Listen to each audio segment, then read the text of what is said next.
మనిషి జీవితంలో దేవునికి ఒక మంచి ప్రణాళిక ఉంది. ఆ ప్రణాళిక ప్రకారం దేవుడు చేస్తాడు. అయితే మనమే దేవుని యొక్క దీవెన పొందుకోకుండా కొన్నిసార్లు దూరంగా ఉంటాం.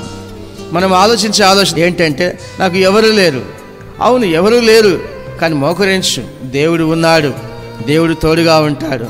దేవుడు ఒక మనిషికి తోడుగా ఉంటే 1000 మంది కంటే ఎక్కువ. దేవుడు ఒక మనిషికి తోడుగా ఉంటే ఎంతోమంది తోడుగా ఉన్నంత బలం వస్తుంది. ఆయనే నీకు బలం. దావీదు అంటాడు, యెహోవా నా బలమా, యెహోవా నా బలమా. నీ బలము ఇప్పుడు మనుషులు కాదు. ఒక మనిషి ఒంటరిగా ఉన్నప్పుడు అతనికి బలం ఎవరు తెలుసా?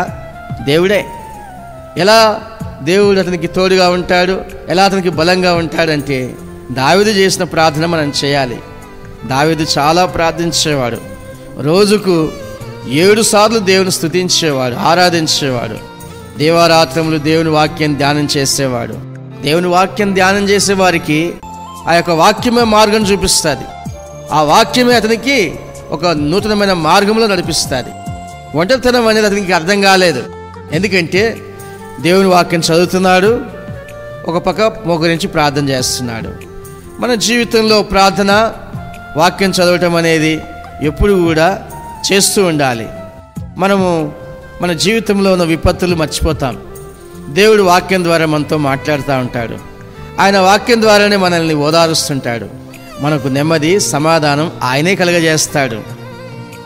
ప్రజలు వారి యొక్క ఇష్టాన్ని బట్టి మనతో మాట్లాడతారు, కానీ దేవుడు అలా కాదు, మన హృదయంలో ఉన్న బాధను బట్టి మాట్లాడుతుంటాడు. గనుక దీన దశలో ఉన్నప్పుడు ప్రతిరోజు కూడా మోకరించి ప్రార్థించాలి, మోకరించి ప్రార్థించాలి, మరీ ప్రార్థించాలి, మరీ ప్రార్థించాలి. అలా ప్రార్థన చేసిన వారి జీవితంలో వెలుగు వచ్చి ఉంటాడు. వెలుగై వస్తాడు దేవుడే. దేవుడే వారి జీవితానికి వెలుగై ఉంటాడు.